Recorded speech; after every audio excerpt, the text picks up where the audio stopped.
Olá, tudo bem, pessoal do Não Pare de Ler? Eu sou o Wellington Oliveira, estou aqui mais uma vez para trazer um comentário.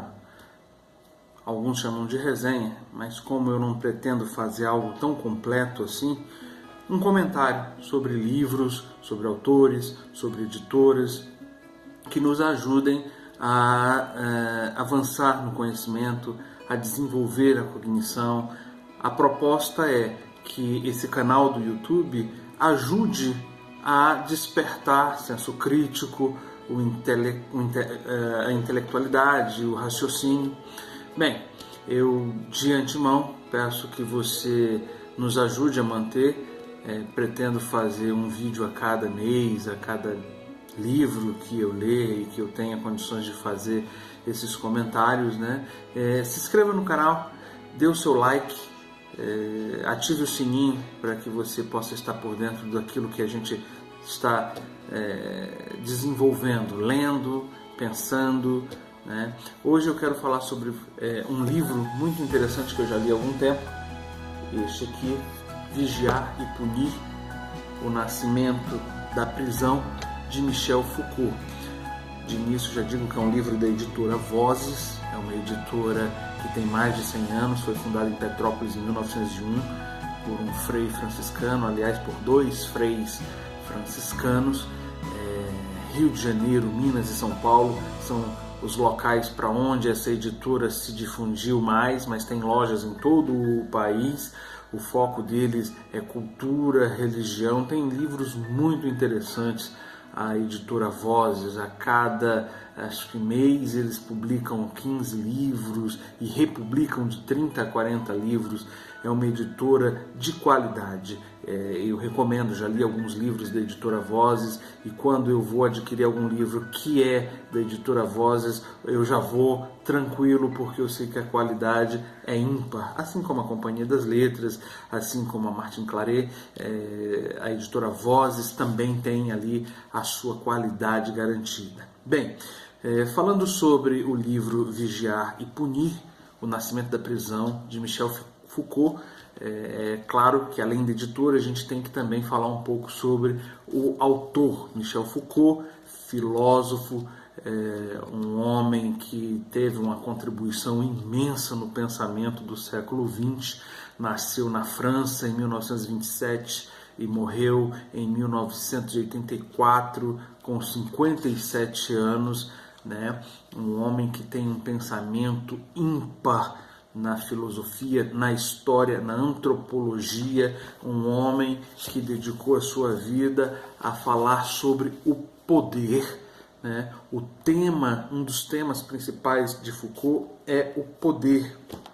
O poder que não está sendo imposto de cima para baixo, não é algo concreto, mas é um poder construído nas relações, nas micro-relações dentro da sociedade. Inclusive tem um outro livro dele que eu já li também, talvez algum daqui para frente, ou daqui a algum tempo eu venha comentar sobre ele, a microfísica do poder, que ele fala desse poder não sendo imposto de cima para baixo, de um poder central, de um Estado sobre o sujeito, sobre o cidadão, mas um poder que se constitui nas relações horizontais dentro da sociedade, o micropoder que constitui um poder que dirige a sociedade através da família, da escola, da empresa, esse micropoder constituído dentro dessas instituições e que se casam, se combinam para formar um poder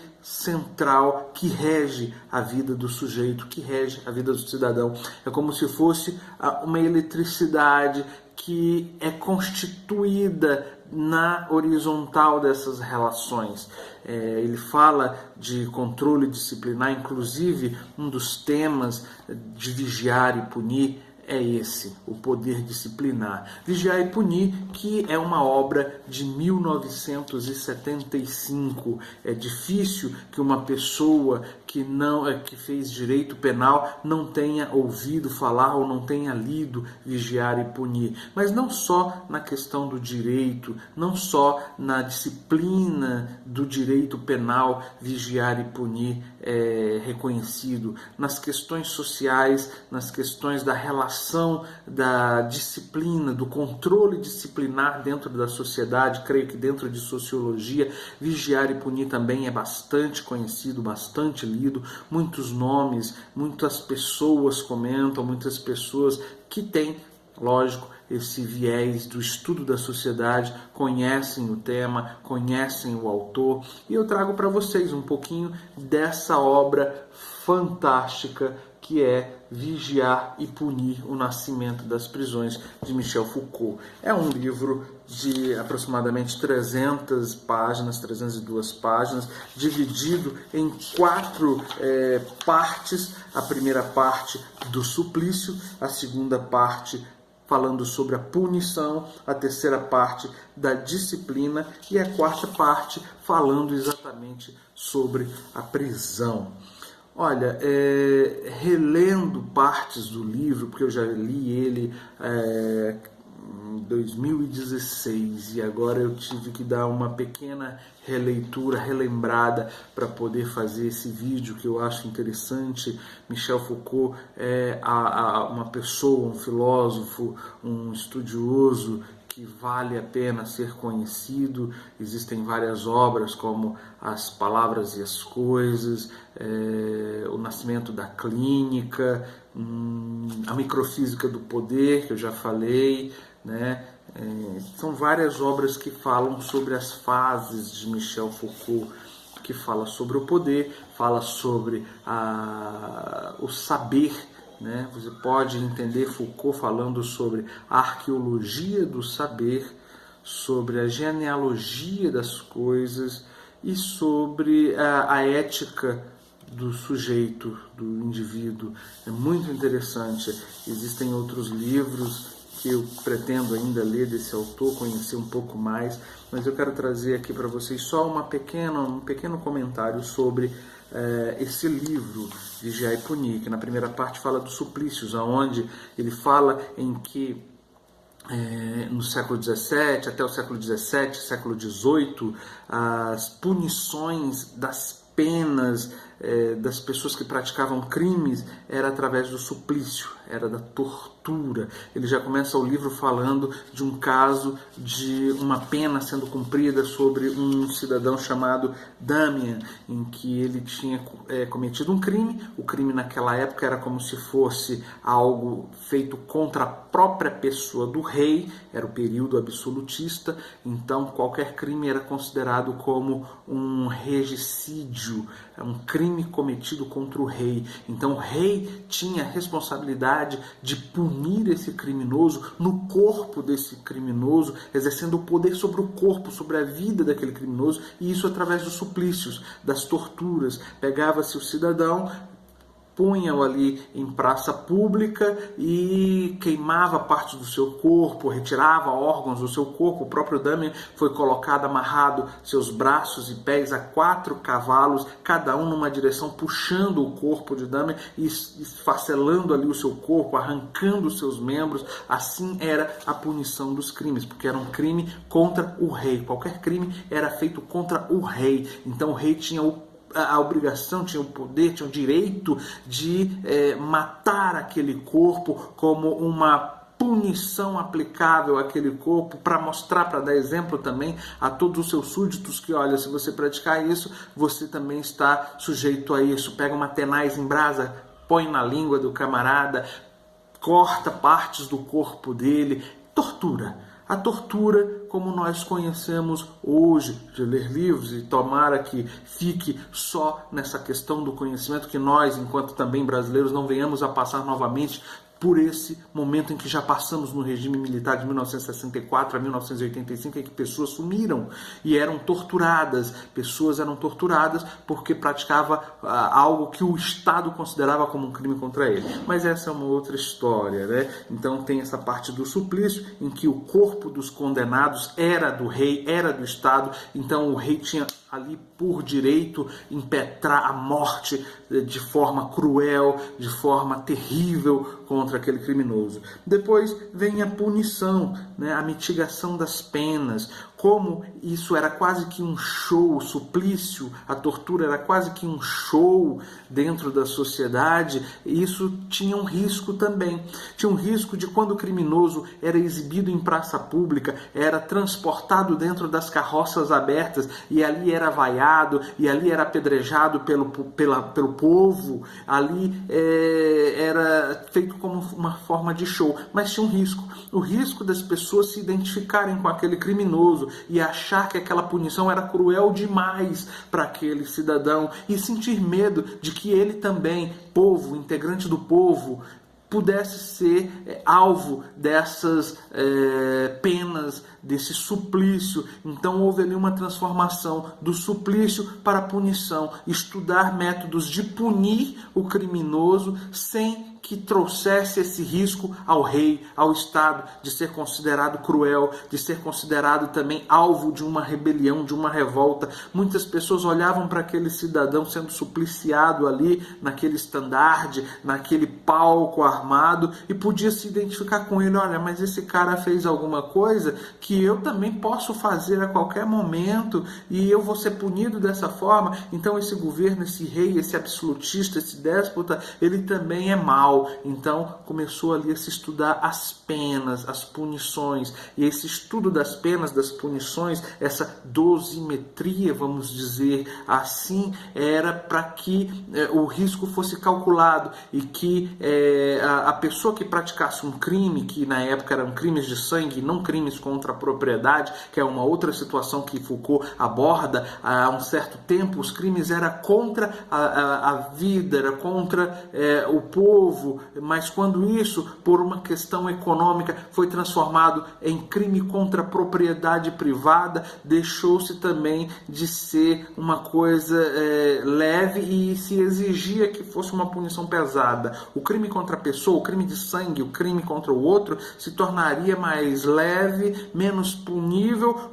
do que o crime contra a propriedade privada, que teria que ser maior, que teria que mostrar a desvantagem de se cometer um crime contra a propriedade através da pena, para o criminoso entender que era melhor não cometer aquele crime contra a propriedade, porque a pena seria maior do que o lucro que ele viria a oferir ali, praticando um crime contra uma empresa, contra um rico, contra a propriedade de alguém que tinha posses. Então também tem a terceira parte, que é a parte da disciplina, em que as penas começaram a ser não só como uma vingança contra o criminoso, mas uma tentativa de mudar a vida desse criminoso, de docilizar o corpo desse criminoso, que ele não seria apenas preso, ou não seria apenas vítima de uma pena de reclusão, mas que essa reclusão, que essa pena também viesse a garantir lucro, colocar esse sujeito que era um criminoso agora para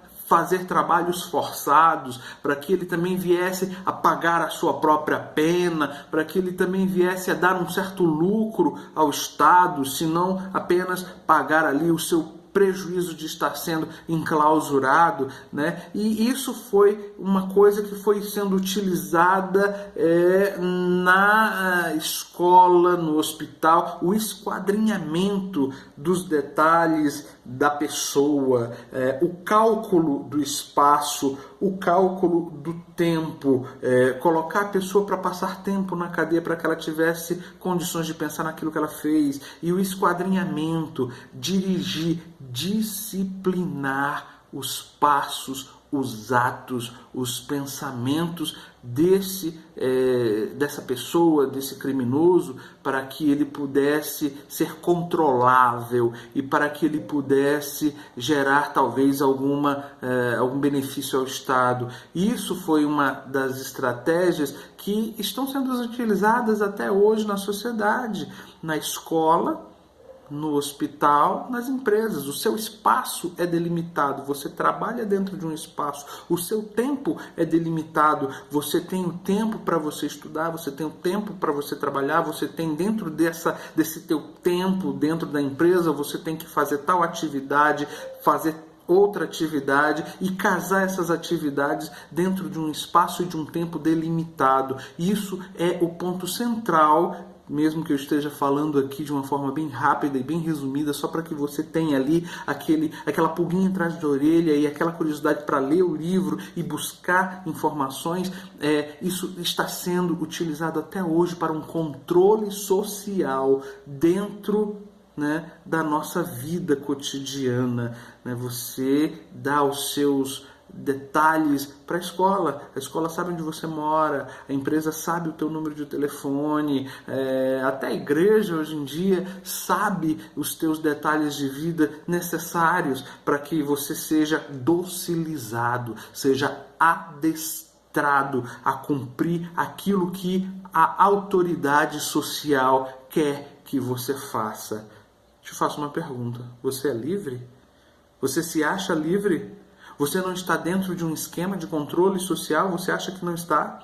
Você acha que os teus documentos, os teus números de CPF, de RG, o teu ID do teu computador, desse celular que eu estou gravando aqui esse vídeo, você acha que isso tudo não está sendo visto? Os teus algoritmos, agora que nós estamos na era da virtualização dos dados, você acha que os teus algoritmos não estão sendo captados por uma rede social A, B ou C para te mapear e te induzir a fazer algo que o Estado ou que o poder, seja ele central ou seja ele um micropoder construído nas relações horizontais, não estão te mapeando para te conduzir, para te orientar? O teu pensamento é original?